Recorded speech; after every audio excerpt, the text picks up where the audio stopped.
Ted, I have a question for you. One of the things that struck me in really trying to work through the thought process of making the first record, in working through it with you and talking to Don, and some of the things that ended up on the first record, like the doo-wop breakdown on the one, I don't know much about producing records, but I have to think that if I'm producing some heavy rock, hard rock, heavy metal band, whatever you want to call it, and they come to me and say, yeah, I'm going to do like this street corner doo-wop thing in the middle of the song, I would be like, that sounds like a terrible idea. That's going to sound awful. We're not doing that. We need these. What gave you the confidence that to do those types of things? And now we look at it, it just all sounds as Terry Kilgore, I don't know if he's here tonight, told me about Eddie's guitar playing. When Eddie picked up on something, it was like it was welded to his playing. He said, Eddie might look at some guitar playing and go, that's kind of cool, and then he would just take whatever little thing was a little inspiration and just take it and make it totally his own. How did you figure out the way to keep the seams out of that stuff so it didn't seem like it was just like pasted in like some sort of weird... Well, Dave had a sense of humor, and the rest of the band kind of went along with that. And it worked with everything. For example, when Ed wrote the track to Jump, it was just this piano thing. And Dave said, I loved it. Ed laid it down, and I wasn't at the studio. I came up and we did one more take and finished it. We kept it. It was just this great synthesizer part. And so I said, Dave, write some lyrics, do something. It's got to be, this is a great little track. So we got in the back of, he had a red Mercury convertible, and we both sat in the back seat up outside of Ed's house, and he's writing. I said, what do you got? He says, jump. He's writing this stuff. He says, come on, jump. And I said, no, that sucks. I said, it sounds like someone wants to jump out the window. He says, no, they're by the jukebox, and they wanted to get the nerve to go say hi to that cute girl. I said, go ahead. And that's how we did everything. It was this interaction between Ed to do this, Dave had an idea, and Dave's so brilliant, and he could pull this off. Without Dave, it would have never happened. It just is an amazing talent. He is an amazing talent. And then the brothers, especially Ed, one of the most talented people he is the most talented person I've ever worked with. And an amazing guy, too, I'll tell you that. One more, Ted. What were some of the challenges you faced in capturing the Van Halen sound initially, and did you have to move into the realm of any experimentation or innovation to do so? Only in the pop stuff where we did Jamie's Cry and Dance the Night Away, because Dave would have these things that were pop, and sometimes Ed wouldn't necessarily feel it, and so we'd just do it a few times and he'd get it.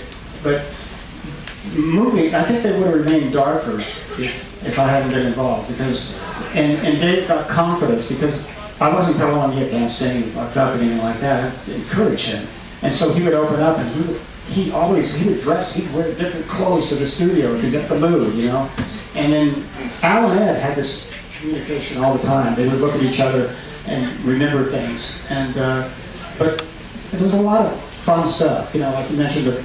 Ed would leave me notes all the time, and we'd pull tricks on each other. That would go on and on and on, and they would trash the studio. And they play on one of my records that Nicolette Larson came down and played the solo on. She sang on their record, stuff like that. And then the one thing, I don't know if you guys have heard of this, I did a track with Nicolette Larson called It's Gonna Take a Lot of Love. It was like a #1 record. So I was out of the studio, and the guys were in there, and they took that track, and they did, it's gonna take a lot of drugs to get us. And you can hear that, it's on the internet somewhere, and they go, hey, pack my nose, Crazy stuff, because I used to drink, we had Emerald Dry wine in it for me, and they did, my nose needs affection, not Emerald Dry. So they were fun, a lot of fun. Thank you. So, never a live album, which is somewhat surprising because typically especially with a band like Van Halen, you get to that fourth or your fifth record and you want to sort of take a breather. Was that something that was ever seriously entertained to try to do a Van Halen double live record or anything like that, or was that ever in the discussion at all? No, I think a lot of the things we did in the studio were live. right there. They were playing. We hardly ever overdubbed anything. We did that thing. I sort of have them run. First of all, we rehearsed a lot at the basement, and we get it all down. We did it in the studio. We'd stop rather than go through the whole thing because I didn't want to burn them out. So we'd do 1 or 2 verses, and then I would stop them so they wouldn't get into a bad groove. And so essentially their records were live because when we went for a tape, we do parts of it, and rather than go through a whole song over and over, I would stop them. So when they finally got it, it practically was live. Okay, Ted, I'm going to go back to the very beginning again here. I was around at the precise moment when Van Halen began to play originals in Hollywood. And that was April of '76. They peaked out pretty quickly in terms of, reaching a pinnacle of local buzz. And by the time you saw them in early '77, January, February '77, it was kind of quiet. They'd been passed over by a number of people. The word on the street was that, oh wow, it's never going to happen. Gene Simmons couldn't get them a deal. And at that time, Gene was an incredibly powerful figure in the music world. So the thinking was, yeah, Eddie's like the greatest guitar player alive, but if Gene Simmons couldn't get him a deal, how's it going to happen? We now know that Herb Alpert saw them and said, guitar players, just his energy's too mad, So what I'm getting at is that by the time that you saw them, they'd been passed over, and yet you, only you saw something there, and you said, I can make this happen. So Ted, what was it, do you think, that you saw or heard that everybody else missed and brought that band to the world? I don't think that they missed anything. I think probably that I had a good record company, Warner Brothers, and at the time that kind of music wasn't necessarily popular, and they said, Ted, go ahead. And the main thing is, I saw Ed play, and I'm a jazz player, I'm a trumpet player, and he was playing like Art Tatum, like Miles, incredible stuff. And I just wanted the world to see Ed. That's the main thing.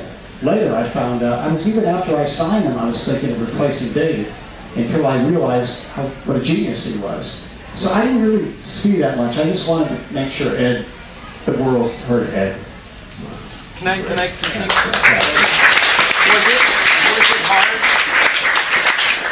I just want to ask, once you fell in love with him, was it hard for you to sell Warner Brothers on that, to back you to sign the band? No, actually, I was the vice president, and but also I was doing pretty well with a couple of the other acts, and also they liked something new. So, and Mo Austin was the guy I took down the second night, and we went in there. They were in another dressing room. The first night, I think I said, I didn't want them to know I was there, so I went up the stairs and I hid out, and I got Mo the next night, and we went up into their dressing room. Mo. He knew, because he worked with Hendrix. He had the thing. I knew he would get it. Warner Brothers really liked innovative things. They were, you didn't look, I worked with Little Feat. They didn't sell anything, but the company loved them. We had Ricky Lee Jones. I signed Ricky Lee Jones. We did all kinds of different kinds of music, and I loved Warner Brothers. They were great. And actually, the band did too. For a long time, everybody got along. Thank you, Ted. I had another one for Ted. We talked a little bit about this. So you and I talked. We mostly talked about the '77, '78, but our conversations have ranged beyond that. It's funny, Kevin. You mentioned that you asked the question. I asked the same question, and Ted was nice enough not to make me feel like a nice guy. He's like, well, I was a vice president of the company, so I'm sitting around the table. So if I say I like the band, they're going to say, okay, Ted. But one of the things that, from my understanding, is that there began to become a pressure coming from other people inside Warner Brothers that Van Halen records were not selling as well as they did. So the first record goes platinum by about October of 1978. So released in February, it goes platinum. It sells something like 2 million copies around the world. Japan, New Zealand, it does great in all these countries. And then so as we get along towards Fair Warning, the sales have not remained as high. They're still going platinum, but the sales haven't remained as high. How did that work for you as the two heads, as the producer and the advocate for Van Halen, as the guy who has to answer to that with sales? Well, the Fair Warning is a pretty dark album, if I remember correctly. And the guys were into that space, and I was pretty much on their side. I wanted them to be creative. If they didn't want to be that pop, or they wanted to, then I had to go with that. And the company didn't necessarily want me to do that, but I had my producer hat on, and I knew these artists were they were great. I said, well, let's go there. And I don't remember the songs, but I just remember it was kind of a dark thing. And that's where they were at the time, and that's an involving thing with all artists. They go through these transitions. And I love the guys, and so I just said, let's go. Because I learned from them. I learned from all my artists. And from them, if they're in a certain stage, you can't just turn them around. You can't do a pop ditty. You know, and a lot of the cover tunes came from them. You know, I think maybe they don't remember correctly, but that's the way it happened. I started really working on the book in 2009, playing around with the idea. I don't know if he's here tonight, but there was a gentleman who owned a club called the Rock Corporation. I don't know if anyone went to that club. It was out in Van Nuys, yeah. And it was a biker bar. This gentleman named Jeff Simons, and I guess he's not here tonight, but Jeff had the good idea to do a wet t-shirt contest with Van Halen. And so when Jeff started telling me the stories about what happened and the police raid that came, and then I had to leave the story out of the book, I needed to tell the story. So there was actually a court case that went on. So it was raided by the Vice Squad. This is 1976. They're in the Star Wars, but they're still playing, Van Halen's still playing these dive bars across Los Angeles. And the court case basically came down to whether or not the girls had taken their tops off, and rather than having just a wet t-shirt on. And then eventually the jury, if I remember correctly, I think it was a jury, I don't remember, the jury or judge, they found that the girls had not taken their tops off, even though, I don't know if one of the women who participated in the wet t-shirt contest talked to me. She might be here tonight. Maybe she can speak to that. She's Valerie here, speak up. That the girls actually did remove their tops, but the defense attorney for the guy who owned the bar was able to make clear that, you know, it was sort of like the My Cousin Vinny thing, where you put the person on the stand and you say, well, there was a screen door and the glasses were dirty. You know, the glasses were dirty. It was across the street. You know, there were 300 people in this bar. They were raising their arms. How do you know? And the cops didn't do very well on the stand. And so the final outcome of the case was literally, because there was no skin-to-air contact, that the skin didn't actually touch the air, that it was not an obscene event. And when I heard that story, I said, wow, there's something here to these Van Halen early days, and it kind of went from there. Great. Thanks.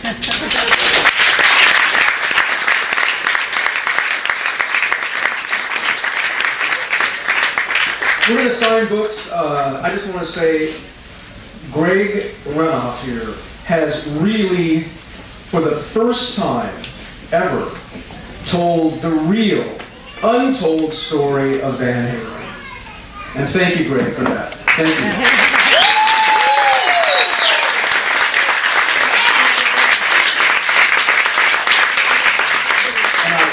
I think I speak for every person in this room and every Van Halen fan anywhere, many who are not here, obviously, in saying that it is an honor and a privilege to have Mr. Ted Templeman here. Ted, thank you for coming. Thank you very much.